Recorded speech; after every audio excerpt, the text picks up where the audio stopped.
Now that you have read the poem once or twice, let us go stanza wise. It was a summer evening, old Caspar's work was done, and he before his cottage door was sitting in the sun, and by him spotted on the green his little grandchild Wilhelmine. The poem begins by picturizing a vivid scene of a summer evening. It is the time when most people return from work. The days are long and tiring in summers, and the sun sets late in the evening. An elderly farmer named Caspar sits in front of his cottage, watching his grandchildren Wilhelmine and Peterkin at play on the lush green field. She saw her brother Peterkin roll something large and round, which he beside the rivulet in playing there had found. He came to ask what he had found that was so large and smooth and round.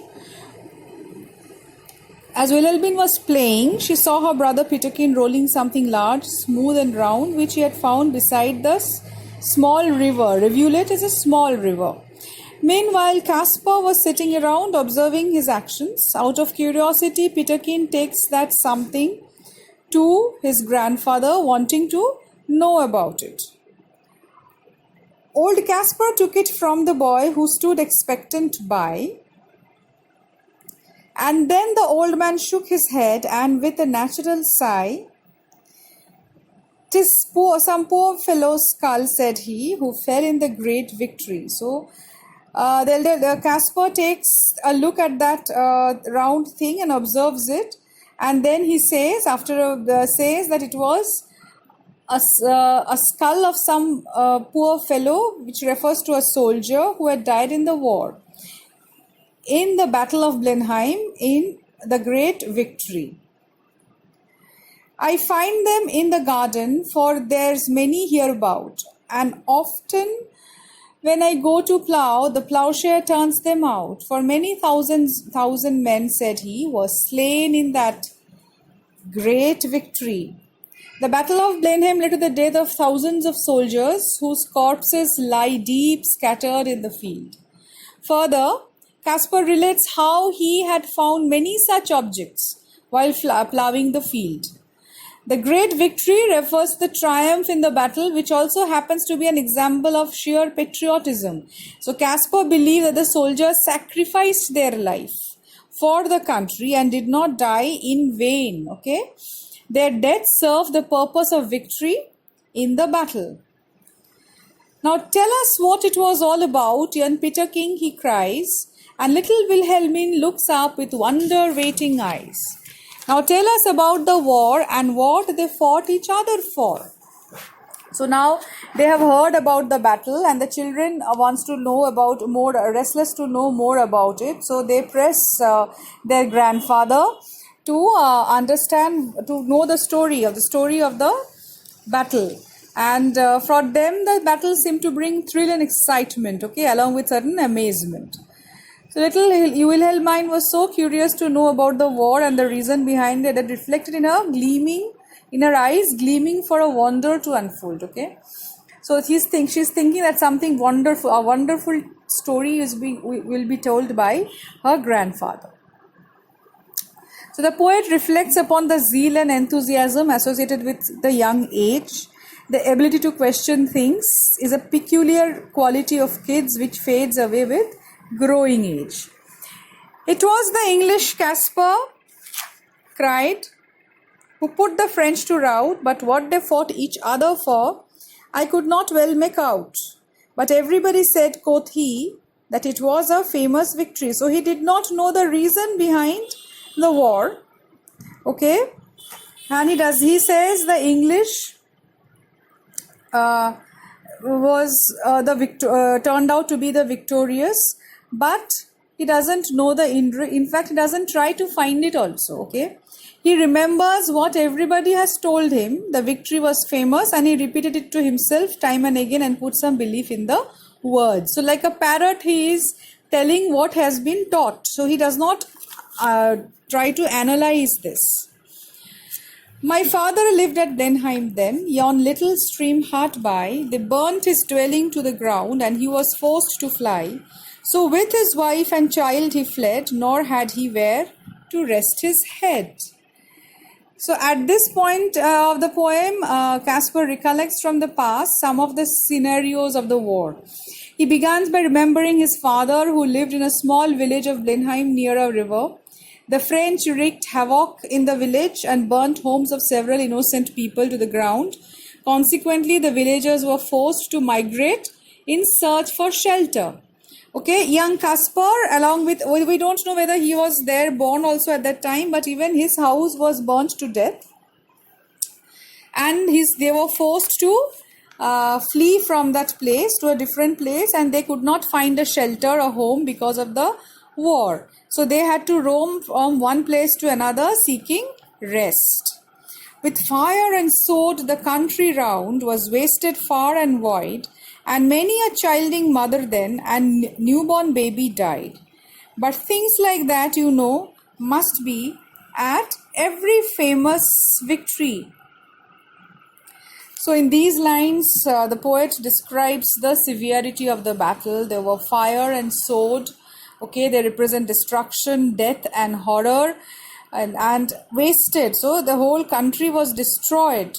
Okay, and Mary, a childing mother, the pregnant mother, and newborn baby, they all were dead. So, massacre of the innocents, and the whole thing was is a catastrophic battle that had happened, and whether he believes it or not, Caspar is he's not affected. Okay, and he's telling that things like this must be. It's a casual manner. He's telling things like this must be there at every such victory. So, famous victory, the word, if you see in every line, the famous victory is intentionally repeated by the poet to create a sense of irony. They say it was a shocking sight after the field was won, for many thousand bodies here lay rotting in the sun. But things like that, must be after a famous victory. The poet goes on to depict the terror of war. Okay, when the battle was over, thousands of dead bodies of soldiers lay rotting in the field. Okay, there were some sound effects in the stanza helped by the like the shocking and rotting. Okay, they give they set out the scene of rotting reduces dead men to carrion, an emotive, vivid word. It shows how war not only takes away life but also dignity and humanity. So these bodies were not cremated. These bodies were not given these people were not given a proper send off. They were just left to rot. The people, they have given up their life and they were just left to rot over there. Great praise the Duke of Marlborough Owen and our good Prince Eugene. Why, 'twas a very wicked thing, said Wilhelmine. Nay, nay, my little girl, quoth he, it was a famous victory. So these were the heroes of the war. Okay, they fought on the behalf of England, and Duke of Marlborough and Prince Eugene, they fought, and they were representing Britain, and they were war heroes, and they are praised by all the people. Okay, because they brought glory to the nation. And his granddaughter Wilhelmine, he is confused, and she is confused, and she thinks that it was a wicked thing, and how her grandpa could sing praises of such a bloody war. But here we see that he is telling the children don't suppress their feeling. Okay, but Caspar again, he says, no, this was a famous victory. Okay, so it is obvious that the old man is hiding all the destruction and agony caused by the war by repeating these two words. He seems to be afraid of breaking the romantic ideals of war so carefully brought up in his mind. And everybody praised the Duke, who this great fight did win. But what good came of it at last, quoth little Peterkin.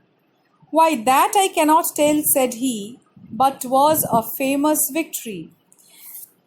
So, victory has many fathers, but defeat is an orphan. There's a saying. So, staying true to these words, many people praise the Duke for having won the war. And Caspar recalls with some delight. And Peterkin then anticipated the very purpose of the war and what it led to. What good did it do? But the old man did not have any answer to such questions. All he knew was that it was a famous victory. Okay, so the poet used this repetition to emphasize that it wasn't really a great war. So if you see, it was a famous victory after a famous victory, and there's a repetition. Okay, this is an epitome of irony. Okay, what is the irony? That he tries to hide the destruction and agony caused by the war by repeating that it was a great victory, but it was not actually a great victory. The only thing inevitable in a war is destruction of life and property. Victory cannot bring back all the lives which were lost during the war. Hence, the poet questions the purpose and need of war. Okay? So, thus, the poem after Blenheim successfully conveys his message: war is futile and should be avoided.